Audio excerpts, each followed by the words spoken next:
Assalamualaikum warahmatullahi wabarakatuh. Salam sejahtera untuk kita semua. Perkenalkan, nama saya Abdul Halim, Eskom Mempar. Saya adalah dosen tetap di Prodi Diploma 3 Perhotelan Politeknik Pariwisata Prima Internasional Cirebon. Saya akan melakukan penyusunan dokumen pernyataan diri dosen dalam unjuk kerja Tridharma Perguruan Tinggi untuk sertifikasi dosen tahun 2025. Pada kesempatan ini, saya akan memaparkan salah satu mata kuliah yang saya ampu, yaitu Manajemen Pemasaran Pariwisata. Mata kuliah ini dilaksanakan pada semester 5 dengan jumlah SKS 2 SKS. Manajemen Pemasaran Pariwisata merupakan mata kuliah pada program studi Diploma 3 Perhotelan yang bertujuan memberikan pemahaman komprehensif kepada mahasiswa mengenai konsep pemasaran, strategi pemasaran, praktik pemasaran dan konteks industri dalam konteks industri pariwisata, serta memahami tentang digital marketing. Dalam mata kuliah ini, mahasiswa dibimbing untuk menguasai keterampilan dalam menyusun strategi promosi produk pariwisata melalui pendekatan pemasaran yang relevan dengan kebutuhan pasar saat ini, kemudian dengan teknologi informasi dan komunikasi yang berkembang saat ini. Selain itu, materi perkuliahannya juga mencakup topik-topik aktual seperti strategi pemasaran Blue and Red Ocean Strategy, kemudian branding, pemanfaatan media sosial, dan teknik copywriting, serta pembuatan desain promosi berbasis digital. Proses pembelajaran dilakukan secara interaktif melalui metode ceramah, diskusi kelompok, studi kasus, dan pembelajaran berbasis proyek. Evaluasi dilakukan secara berkelanjutan melalui kuis, tugas individu atau kelompok, presentasi, serta ujian tengah dan ujian akhir semester. Pembelajaran mata kuliah ini dilakukan secara luring dengan media pembelajaran yang digunakan adalah presentasi PowerPoint, video pembelajaran, kuis online, dan aplikasi desain grafis. Kuliah ini berkontribusi terhadap capaian pembelajaran lulusan atau CPL, khususnya dalam aspek sikap profesional, penguasaan pengetahuan, pemasaran pariwisata, serta keterampilan khusus dalam merancang dan menerapkan strategi pemasaran. Capaian pembelajaran ini juga mendukung kompetensi lulusan pada level 5 KKNI, yaitu menguasai konsep teoritis, bidang pengetahuan tertentu secara umum, serta mampu memformalisasikan penyelesaian masalah prosedural. Selain itu, capaian pembelajaran diarahkan sesuai dengan profil lulusan sebagai tenaga vokasional yang siap kerja di bidang perhotelan dan pariwisata. Capaian pembelajaran mata kuliah atau CPMK pada mata kuliah Manajemen Pemasaran Pariwisata ini diantaranya adalah sebagai berikut. Yang pertama, mahasiswa mampu menjelaskan definisi dan perkembangan pemasaran secara umum. Mahasiswa mengerti segmentasi dan berbagai pendekatan segmentasi pasar. Kemudian, mahasiswa mampu memahami target pasar dan menentukan target pasar. Kemudian, mahasiswa mengerti pentingnya brand dan apa saja jenis brand. Dan mahasiswa memahami pengertian dan perkembangan digital marketing saat ini. Adapun materi pembelajaran pada mata kuliah ini adalah, yang pertama adalah definisi dan perkembangan pemasaran pariwisata secara umum, segmentasi pasar dan target pasar, konsep bauran pemasaran, strategi pemasaran, brand dan fungsinya, dan digital marketing. Unsur penilaian pada mata kuliah Manajemen Pemasaran Pariwisata adalah sebagai berikut. Kehadiran atau aktivitas partisipatif mahasiswa sebesar 10%, tugas individu atau kelompok 20%, UTS 30%, dan UAS 40%. Baik, berikutnya mari kita simak video pembelajaran mata kuliah Manajemen Pemasaran di kelas. Selamat menyaksikan. Kita mulai ya. Assalamualaikum warahmatullahi wabarakatuh. Selamat pagi semuanya. Salam sejahtera untuk kita semua. Semoga diparingi kesehatan semuanya. Ada yang lagi kurang sehat? Ada yang sakit barangkali? Kemarin Gigin katanya sakit. Oh, enggak, aman. Alhamdulillah. Oke, Eh, Selamat datang lagi di kelas Manajemen Pemasaran Pariwisata. Minggu lalu saya sudah bahas tentang strategi Blue Ocean dan Red Ocean. Mungkin masih ingat sedikit flashback. eh, Red Ocean dan Blue Ocean yang kemarin saya bahas mengenai es teh ya, fenomena orang jualan es teh, ikutan jualan es teh, sekarang sudah banyak. Pertaruhannya adalah menurunkan kualitas atau menurunkan harga. Hari ini ada yang saya mau bahas, tapi sebelumnya saya mau ada games dulu. Nah, gamesnya tuh nanti maju kemudian lihat tulisan atau mereknya apa, tapi tidak boleh menyebutkan namanya atau apa. Yang kalian ingat atau yang identik dengan nama atau merek itu. Bisa dipahami? Bisa. Bisa dimulai? Mau siapa yang jadi relawan boleh maju? Relawan siapa? Boleh? Boleh, sini. Majid boleh. Tapi jangan langsung nyebutin mereknya ya. Ini namanya bocorin. Dilihat aja kemudian langsung sesuatu yang kamu ingat tentang itu. Oke, sok. Disebutin, Pak. Teman jangan disebutin. Lihat, clue-nya apa? Oh, Lainnya. Boleh terus, ada baru. Yang identik dengan brand itu. Terus?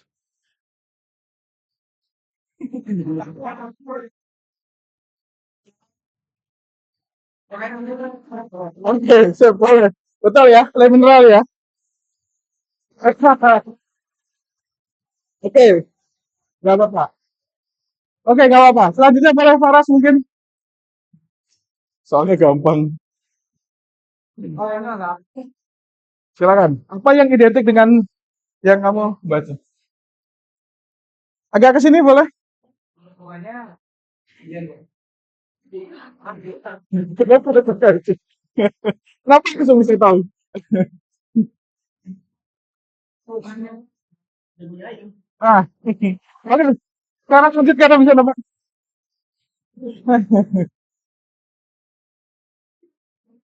Nah, itu gitu. Silakan. Satu kata yang bisa langsung mengingat produk ini. Buni, Bisa slogan atau sesuatu yang mudah diingat ketika iklannya nongol.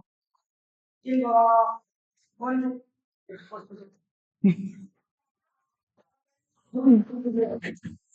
Kenapa dekat pesan dia? Next di pesannya. Oh, oh, oh. Terima kasih. Boleh yang perempuan kan? Teman-teman, jadi gini. Kenapa sih saya tadi menunjukkan merek-merek ya? Karena hari ini kita akan membahas yang namanya brand. Ya, jadi apa yang tadi disebutkan teman-teman di depan kelas, memang kalau hanya menyebutkan namanya kemudian dijelaskan ke orang lain, bisa jadi nggak tahu, bisa jadi nggak paham. Tapi biasanya ada clue atau sesuatu yang umum. Kayak tadi le mineral, kalau kalian nyebutnya ada manis-manisnya, biasanya langsung paham kalau itu adalah le mineral. KFC contohnya apa? Jagonya ayam misalnya. Wardah, selain warna, Wardah itu kosmetik dengan warna hijau toska ya. Yang lainnya rata-rata warna hitam, agak kemasan pink. Wardah itu paling terkenalnya adalah ketika dia ngomong halal, kosmetik halal. Yang mengklaim halal sendiri adalah Wardah, betul? Itu adalah brand. Kita hari ini akan ngomongin ini. Apa sih brand? Apa yang di pikiran kalian tentang merek? Sesuatu, logo, mungkin identitas. Kalau ngomongin merek, ngomongin apa sih? Nama. Yang sesuatu yang kalian kenal. Zaman dulunya, asal mula brand adalah ketika para peternak memberi identitas pada hewan ternaknya, seperti sapi atau babi atau domba, biar tidak tertukar atau apa ya tercampur dengan milik peternak lainnya. Itu dicap pakai cap besi. Makanya kalau kalian lihat pernah ada sapi dicap gitu kan, zaman dulu ya, zaman sekarang kan pakai tanda pakai pilok karena bilangnya tidak beri kehewanan ya. Nah, tanda itu semakin ke depan semakin menjadi oh ini punyanya peternak ini. oh ini punyanya bapak ini. Itu menjadi suatu identitas. Nah, itu yang bisa disebut awal mula sebuah brand atau merek. Ini ada Pertamina. Pernah lihat logo Pertamina dulu kayak gini? Kalau yang pernah lihat berarti masih seumuran ya. Saya masih sekitar 12 tahunan yang lalu. Logo brand ini logo kuda laut sampai zaman dulu saya berpikiran kalau minyak bumi itu berasal dari kuda laut yang mati. Ini logonya kuda laut.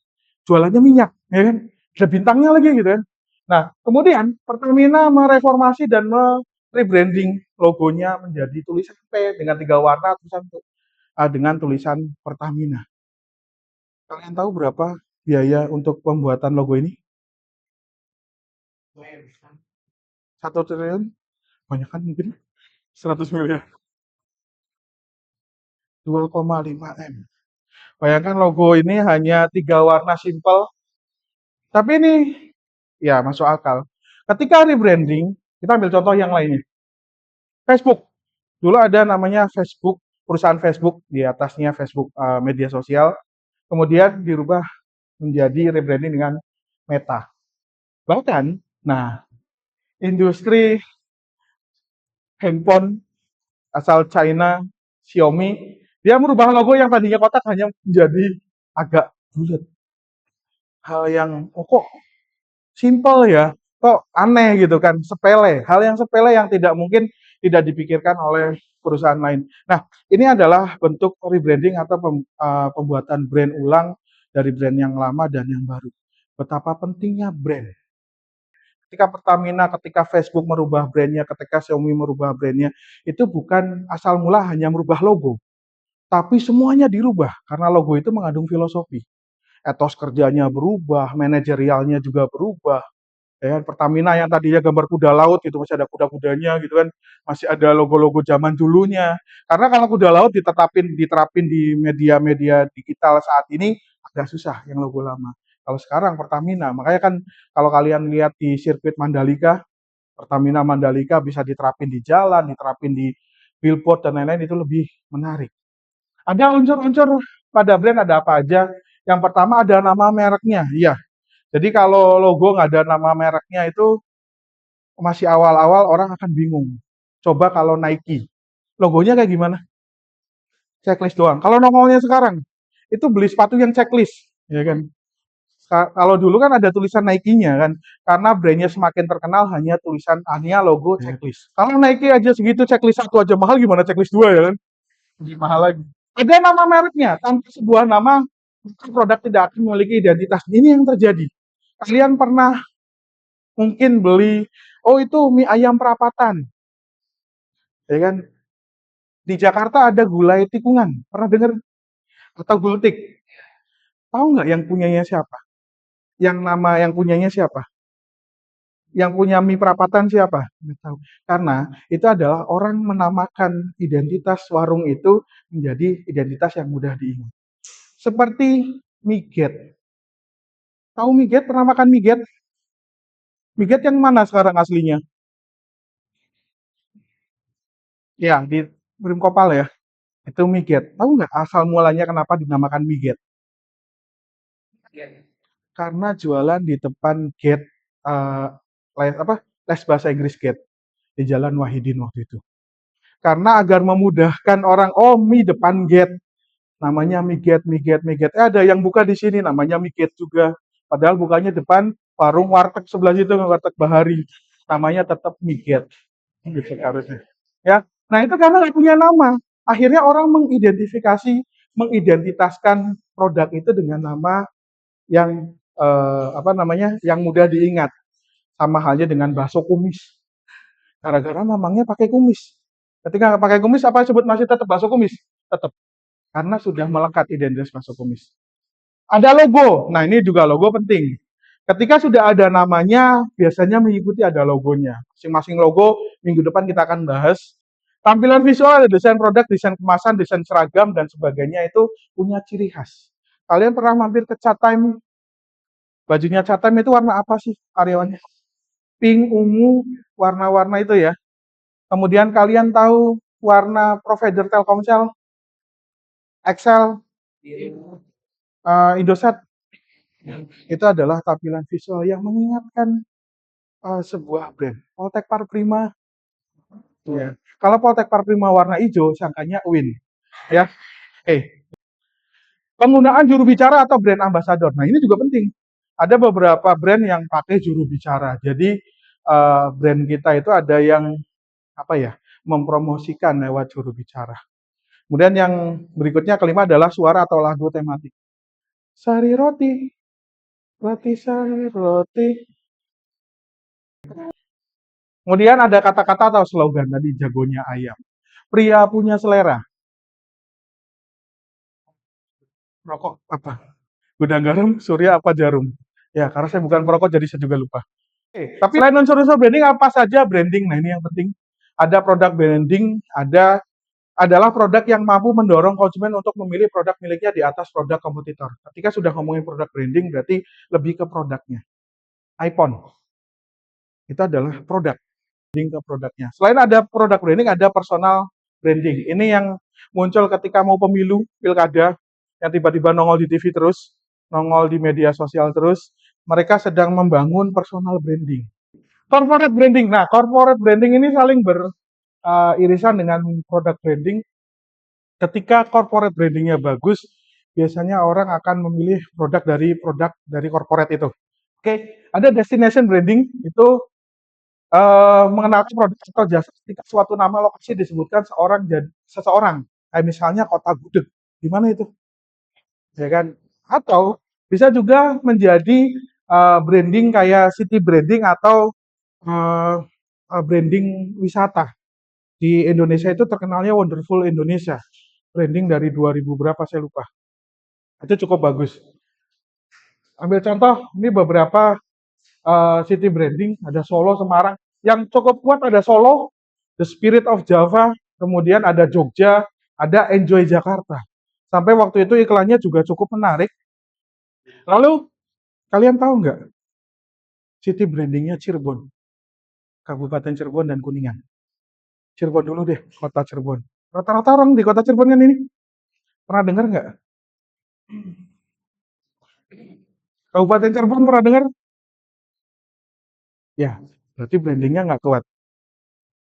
Iya, itu adalah kenyataannya. Cirebon, Kabupaten Cirebon, dan Kuningan. Cirebon itu dari 2019 punya city branding The Gate of Secret. Kalau kalian mempelajari tentang event juga, ada beberapa brand event yang cukup terkenal dan mudah diingat. Ada Java Jazz, kemudian ada Jakarta Fair kemarin ya, sampai tanggal 14 Juli kalau nggak salah. Lalu apa manfaatnya membangun brand sih? Yang pertama adalah memberi daya tarik bagi konsumen. Memudahkan perusahaan mendapatkan loyalitas pelanggan terhadap produk atau jasa Anda. Tadi, karena udah produknya Apple, iPhone, ya kan, udahlah mau ngeluarin aksesorisnya harganya mahal juga tetap dibeli. Membuka peluang perusahaan untuk menetapkan harga jual yang tinggi. Button bisa tinggi kenapa? Kalian pernah lihat gelangnya Balenciaga yang kayak lakban? Ada yang beli nggak? Ada. Kan? Peluang bagi Anda sebagai pelaku usaha untuk melakukan diferensiasi produk. Membedakan produk kalian dengan produk kompetitor. Kita percaya ketika kita ngomongin produk yang punya value yang gede, yang tinggi, itu kita ngomong, oh beda kualitasnya. Oh bagusan ini jelas mereknya A. Meningkatkan brand awareness. Nah ini nanti saya jelaskan. Apa sih? Nah, seberapa besar tingkat pengakuan konsumen? Intinya adalah ini. Yang artinya adalah awareness itu kesadaran. Semakin orang tahu produknya, brandnya, semakin mencintai brandnya, semakin kita loyal, ya berarti ini semakin tinggi nilai tingkat kesadaran atau tingkat pengakuan sebuah konsumen. Ketika masuk sebuah toko, mau beli elektronik, beli handphone, karena kalian sudah tahu brandnya, langsung pilih produk itu. Ditawarin apapun, biasanya, oh enggak lah, saya udah percaya sama produk yang dipilih. Oke, ada yang ditanyakan dulu? Boleh? Riflo? Boleh, Majid.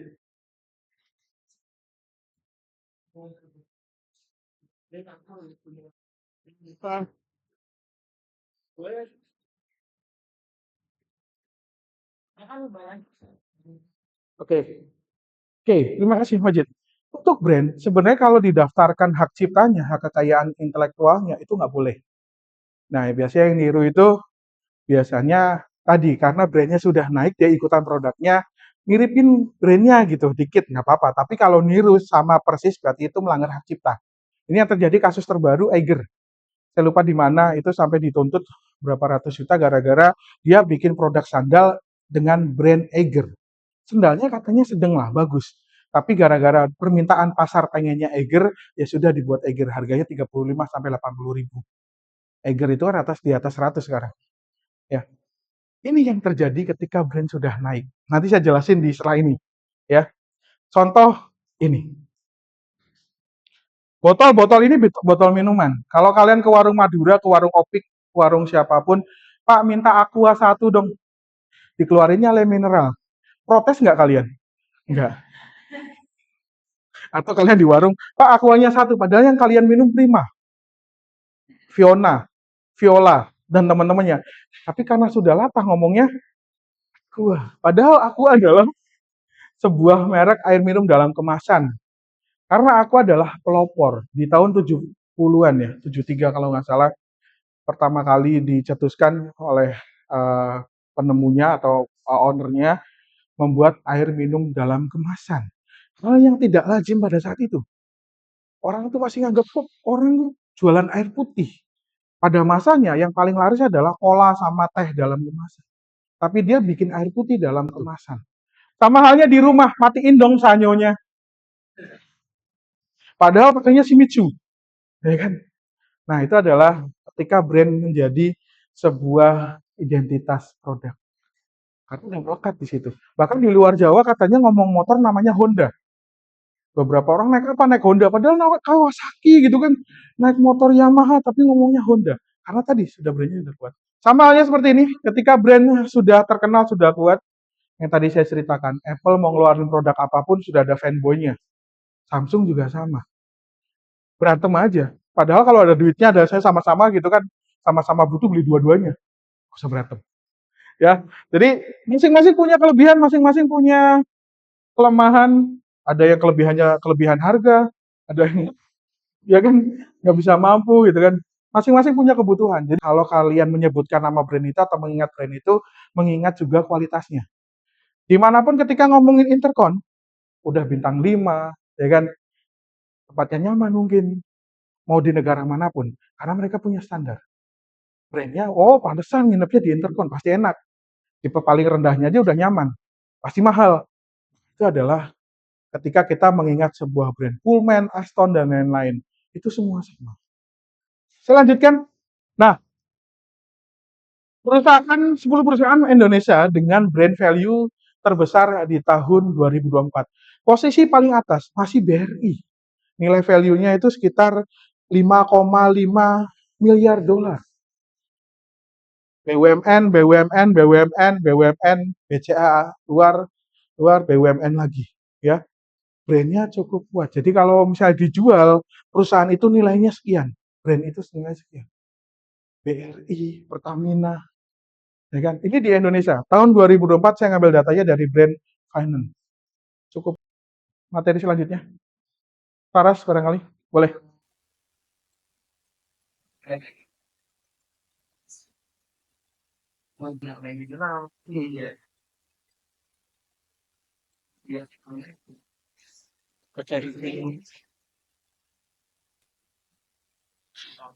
Oke, kalau bahasanya nggak apa-apa atau enggak sih pasti nggak baik gitu ya.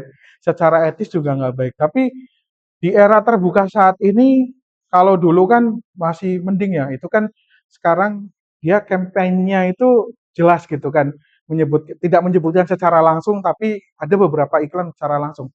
Daripada menjelekkan secara tidak langsung atau black campaign. Kayak misalnya, oh kalau zaman dulu inget nggak? Ada kasus bakso tikus. Nah, itu kan itu black campaign. Nah, kalau ini persaingannya akhirnya adu kemampuan.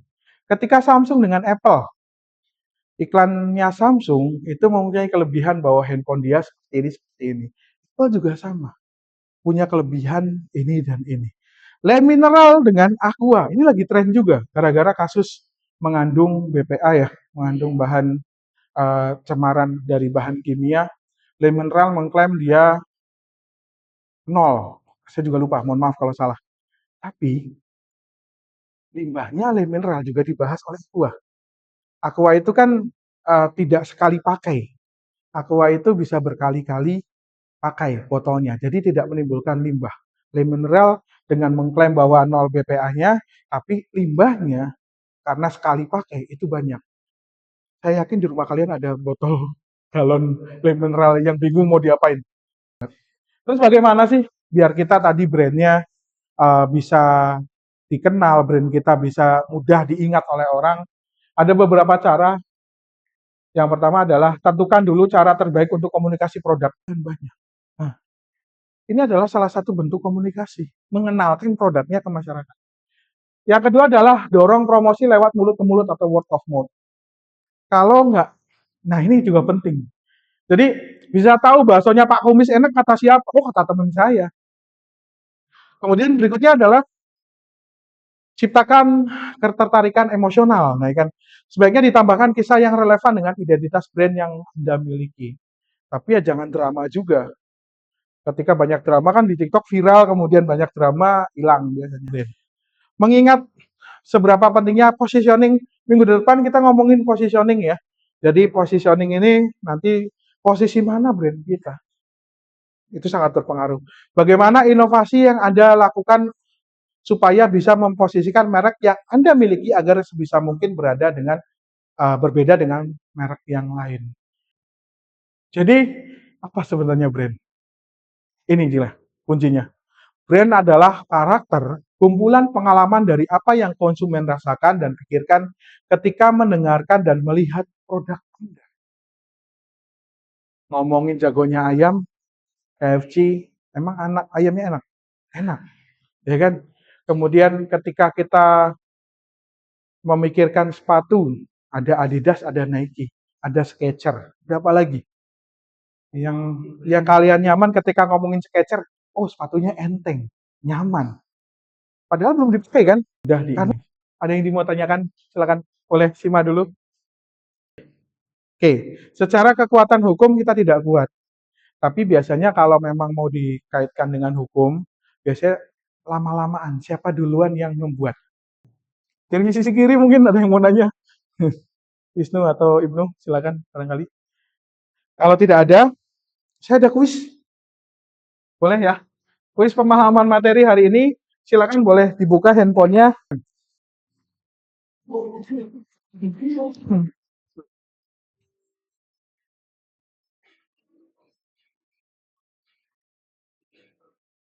Ya, selesai. Yang pertama, ya sono semuanya. Ada Sinhan, ada Lydia, ada Wisnu. Oke, silakan foto dulu. Oke, jadi gini. Jadi di pemahaman materi itu adalah apa yang saya bahas tadi di depan. Kita lihat. Kemudian untuk absensi akan saya bagikan untuk tanda tangan. Mudah-mudahan kita ketemu di minggu depan. Minggu depan kita ngomongin soal positioning. Dari saya mungkin cukup. Terima kasih untuk hari ini. Mohon maaf kalau ada salah-salah kata. Mohon maaf kalau ada mungkin yang belum bisa saya sampaikan hari ini. Sampai ketemu di minggu depan. Wassalamualaikum warahmatullahi wabarakatuh. Selamat siang semuanya. Selamat istirahat. Sekian video proses pembelajaran mata kuliah Manajemen Pemasaran Pariwisata di Diploma 3 Perhotelan Politeknik Pariwisata Prima Internasional. Saya ucapkan terima kasih. Wassalamualaikum warahmatullahi wabarakatuh.